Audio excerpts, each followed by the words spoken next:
जय जय श्री सीताराम। बालकांड भाग 7। सपने हु साचे हूँ मोहि पर, जौहर गौरी पसाव। तो फुर होई जो कहूँ सब, भाषा भनिति प्रभाव। बंदौ अवधपुरी अति पावनी, सरजू सरी कलि कलुष नसावनी। प्रणवं पुर नर नारी बहोरी, ममता जिन पर प्रभु ही न तोड़ी। सपने हु साचे हूँ मोहि पर, जौहर गौरी पसाऊ।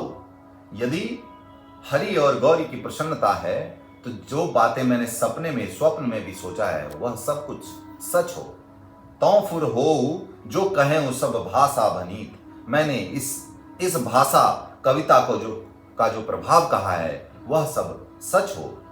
बंदौ अवधपुरी अति पावनी। अति पावनी जो अवधपुरी है, जहां पे प्रभु श्री रामचंद्र जी रघुपति जी ने अपने चरण कमलों से हर रज को पवित्र किया था, जहां पे उन्होंने अवतार लिया था, जहां पे प्रकट होकर इस संसार के सारे दुखों को हरा था, उस अवधपुरी के अति पावन धरती को मैं प्रणाम करता हूँ, उसकी मैं वंदना करता हूँ। सरजू सरी कली कलुष नसावनी। सरजू का जो जल है वह कलयुग के सभी कलुष को नाशने वाली है, ऐसे सरयू जी को भी मैं प्रणाम करता हूँ। प्रणवों पुर नर नारी बहोरी। इस पुर में रहने वाली सभी नर नारियों की मैं वंदना करता हूँ, क्योंकि जो भी इस अवधपुरी परम पावनी अवधपुरी में जन्म लेकर आए हैं वह सब बहुत बड़े ऋषि मुनि तपस्वी और बड़े साधक हैं। बड़ी साधना के बाद उन्होंने प्रभु के उस धाम में प्रकट लिया, उस धाम में जन्म लिया जहां पर स्वयं प्रभु ने आकर इस संसार के क्लेशों को नासा। ममता जिन पर प्रभु ही न थोड़ी। जिस पर प्रभु की ममता थोड़ी नहीं है, पूरे विशाल हृदय से अपने हृदय में बसाकर उन सभी प्रेमियों को उन्होंने रखा, उन सब पर कृपा की। तो ममता उन सब पर प्रभु की बहुत ही अधिक है, इसलिए उन सब की मैं वंदना करता हूं। सिया निंदक अघ ओघ नसाए, लोक बिशोक बनाई बसाए। बंदौ कौसल्या दिसि प्राची, किरति जासु सकल जग माची। उन्होंने सीता जी की निंदा करने वाले, हम सब जानते हैं, जब माता सीता प्रभु श्री रामचंद्र जी के साथ लंकापुरी से लौटे तब वहां पर एक धोबी ने उनकी निंदा की। तो उसी के विषय में कहते हैं, सिय निंदक अघ ओघ नसाए। उस व्यक्ति के भी उन्होंने सारे पापों को नाश कर दिया, जिन्होंने सीता जी की निंदा की। जो उनका निंदक था, लोक बसाए, लोक विशोक बनाई बसाए। ऐसे उसको भी विशोक अर्थात उसके शोक का भी अंत करके उन्होंने वहां पर उसको बसाया। अब बंदौ कौशल्या दिशि प्राची। मैं कौशल्या रूपी पूर्व दिशा की भी वंदना करता हूं। कीरति जासु सकल जगमाची, जिनकी कीर्ति समस्त संसार में फैल रही है। प्रकटे ऊर्जा रघुपति शशि चारु, विश्व सुखद खल कमल तुषारु। दशरथ राव सहित सब रानी, सुकृत सुमंगल मूरति मानी। करऊं प्रणाम करम मन बानी, करहूं कृपा सुत सेवक जानी। जिनहि विरचि बड़ भयउ विधाता, महिमा वधि राम पितु माता। प्रकटेउ जहां रघुपति शशि चारु, जहां पर चंद्रमा के रूप में भगवान श्री रघुनाथ जी ने जन्म लिया है। विश्व सुखद, विश्व को सुख प्रदान करने के लिए। खल कमल तुषारु, और उस खल जो दुष्ट कमल रूप में कोई यहाँ पे उपस्थित है उसके लिए ओस के समान, वो ओस जो कमल को गला देता है। अर्थात इस संसार में प्रभु जब प्रकट लेते हैं तो दुष्टों के नाश के लिए, और जो विश्व में सज्जन लोग होते हैं उनके कल्याण के लिए लेते हैं। दशरथ राव सहित सब रानी, राजा दशरथ के सहित सभी रानी सुकृति सुमंगल मूर्ति मानी, सब रानियों सहित राजा दशरथ को पुण्य और सुंदर कल्याण की मूर्ति मानकर मैं करऊं प्रणाम कर्म मनवानी। मैं अपने कर्म वचन और वाणी से उनको प्रणाम करता हूं। करहूं कृपा सुत सेवक जानी। हे दशरथ जी, हे चारों रानियां, करहूं कृपा, मुझ पर कृपा कीजिए। सुत सेवक, अपना पुत्र और सेवक जानकर। जिनहि विरचि भयउ बड़ भयउ विधाता, जिनको रचकर विधाता भी बड़े हो गए, ब्रह्मा जी भी रघुनाथ जी को रचकर बड़े हो गए। महिमा अवधि राम पितु माता, जो श्री रामचंद्र जी के माता और पिता होने के कारण इस संसार में सभी महिमा के सीमा को पार कर गए। महिमा अवधि राम पितु मातो, तो उन सभी को वो प्रणाम कर रहे हैं जो श्री रामचंद्र जी से जुड़े रहे हैं, और सभी सज्जनों को प्रणाम कर रहे हैं, ताकि यह जो गंगा रूपी रामचरितमानस की वह रचना कर रहे हैं, जो सब पर कृपा करने वाली है, उसका पूर्ण प्रभाव हम सबको मिल सके। तो यह समझना आवश्यक है, संत अपने कल्याण के लिए केवल नहीं करता है, कोई भी वह मंतव्य नहीं करता है केवल अपने कल्याण के लिए। ये जितनी भी प्रार्थना तुलसीदास जी कर रहे हैं वह केवल विश्व कल्याण के लिए कर रहे हैं। तो इस बात को, और यह बात हम सबको समझनी चाहिए। यदि आपकी श्रद्धा प्रभु श्री रामचंद्र जी में नहीं है तो आप इस पूरी रचना को नहीं समझ पाएंगे, आप प्रभु को नहीं समझ पाएंगे, प्रभु की भक्ति को नहीं समझ पाएंगे। हर विषय तर्क से नहीं समझा जा सकता। कुछ विषय को समझने के लिए साधना, प्रेम और भक्ति की आवश्यकता होती है, और यदि वह नहीं है तो आप तर्क वितर्क में लगे रहें। तर्क से अब तक किसी ने प्रभु को नहीं पाया है। यदि आप सब ने कभी किसी भी को भी प्रभु को तर्क से पाते देखा हो तो मैं आप सबको से वह जानकारी पाना चाहूंगा, लेकिन शास्त्रों में ऐसा कहीं भी वर्णन नहीं है। बंदऊ अबद भुआल सत्य, प्रेम जेहि राम पद, बिछुरत दीन दयाल प्रिय, तन तृण ईव परिहरेऊ। बंदऊ अवध भुआल सत्य, प्रेम जेहि राम पद। मैं अवध के राजा श्री दशरथ जी की वंदना करता हूं, जिनका श्री रामचंद्र जी के चरणों में सच्चा प्रेम था। सत्य प्रेम जेहि राम पद। अब बिछुरत दीन दयाल प्रिय, तनु तृण ईब पहिर हरयो। अर्थात बिछुरत दीन दयाल प्रिय, दीन दयाल के विछड़ते ही जो उनको अति प्रिय थे, तृण के समान उन्होंने अपने प्राण को त्याग दिया। तो सच्चा प्रेमी वही है जो प्रभु के बिछड़ते ही अपने प्राण को त्याग दे। अर्थात बिना प्रभु को से प्रेम किए ये शरीर, ये मन, ये प्राण किसी काम का नहीं है। इसको त्याग देने में ही भलाई है। प्रणवं परिजन सहित विदेहु, जाहि राम पद गुण सनेहु। जोग भोग मह राखेउ गोई, राम बिलोकत प्रकटेउ सोई। प्रभु श्री रामचंद्र जी से क्या छुपा है? जोग भोग मह राखहु गोई, राम बिलोकत प्रकटेउ सोई। अतः यदि आपके मन में कोई भ्रम है, कोई वहम है कि प्रभु के सामने जाकर हम कुछ छुपा लेंगे, तो यह संभव नहीं है। तो प्रणवं परिजन सहित विदेहु, विदेह केवल जनक जी के लिए ही कहीं पर भी वर्णित होता है। विदेह अर्थात इस देह से उनका कोई प्रेम नहीं था, इससे कोई संबंध नहीं था, इससे पूर्णतः वह छूट चुके थे। इस संसार के किसी भी मोह माया में उनका कोई भी संबंध नहीं था। तो प्रणवं परिजन सहित विदेहु, मैं जनक जी को सपरिवार प्रणाम करता हूं। जाहि राम पद गूढ़ सनेहु, जिनका श्री रामचंद्र जी के चरणों में अति गूढ़ प्रेम था। अजोग भोग मह राखहु गोई, कोई अर्थात छुपा के रखा था। उन्होंने योग और भोग दोनों को छिपा कर रखा था। राम बिलोकत प्रकट ही सोई, श्री रामचंद्र जी की के सामने जैसे ही आए, जैसे ही उनका दर्शन हुआ, सब योग और जोग सब प्रकट हो गया। अर्थात उनको देखते ही उनके आंखों से अश्रुधारा बहने लगी, अर्थात प्रेम की धारा।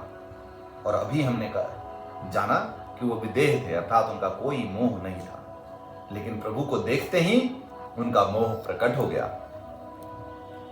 प्रणवं प्रथम भरत के चरणा, जासु नेम व्रत जाई न बरना। राम चरण पंकज मन जासु, लुबुध मधुप इव तजई न पासु। प्रणवं प्रथम भरत के चरणा, सबसे पहले मैं भरत जी के चरणों में प्रणाम करता हूं। क्यों? जासु नेम व्रत जाई न वर्ण, जिनका नेम अर्थात नियम और व्रत की कोई विवेचना नहीं हो सकती, उनका वर्णन नहीं हो सकता है। रामचरण पंकज मन जासु, जिनका श्री रामचंद्र जी के चरणों में अति प्रेम था। किस प्रकार का प्रेम? लुबुध मधुप इव तजई न पासु, जैसे भौरे जो मधुप होते हैं, अर्थात पुष्प जिससे वो मधु निकालते हैं, इव तजई न पासु, उससे दूर कभी नहीं जाता। उसी प्रकार भरत जी श्री रामचंद्र के चरण से कभी दूर नहीं हो पाए। बंदौ लक्ष्मण पद जल जाता, शीतल सुभग भगत सुख दाता। रघुपति की रति विमल पताका, दंड समान भयउ जस जाका। बंदौ लक्ष्मण पद जल जाता। अब मैं श्री लक्ष्मण जी के चरण कमलों में प्रणाम करता हूं। शीतल सुभग भगत सुखदाता, जो शीतल हैं, सुंदर हैं और भक्तों को सुख देने वाले हैं। रघुपति कीर्ति विमल पताका, श्री रघुनाथ जी की कीर्ति रूपी विमल के पताका में, जिनका दंड समान भयउ जस जाका, जिसका दंड के समान यश कीर्ति पूरे संसार में फैल गया। अर्थात पताका बिना दंड के फहरा नहीं सकता, तो श्री रामचंद्र जी के नाम का जो पताका है उसमें दंड श्री लक्ष्मण जी हैं। ऐसे लक्ष्मण जी के चरण कमलों में प्रणाम करता हूं। शेष सहस्त्र शीस जग कारण, जो अवतरे भूमि बैठारन। सदा सो सानुकूल रहमो पर, कृपा सिंधु सौमित्र गुणाकर। शेष सहस्त्र शीस जग कारण, जो 1000 सिर वाले इस जगत के कारण हैं, वह शेष जी जो अवतरऊ भूमि भय टारण, इस पृथ्वी का जो भय को टालने के लिए जिनका जन्म हुआ।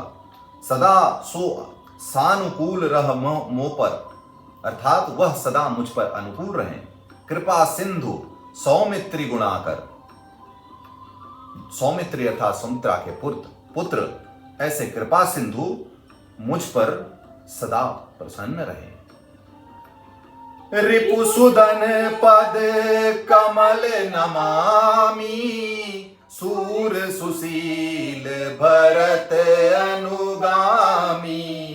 महावीर बिन वहु हनुमाना, राम जासु जस आप बखाना।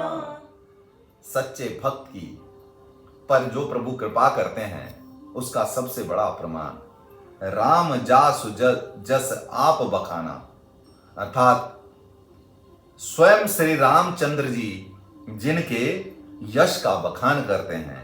रिपुसुदन पद कमल नमामि, सबसे पहले मैं शत्रुघ्न जी के चरण कमलों में अब प्रणाम करता हूं।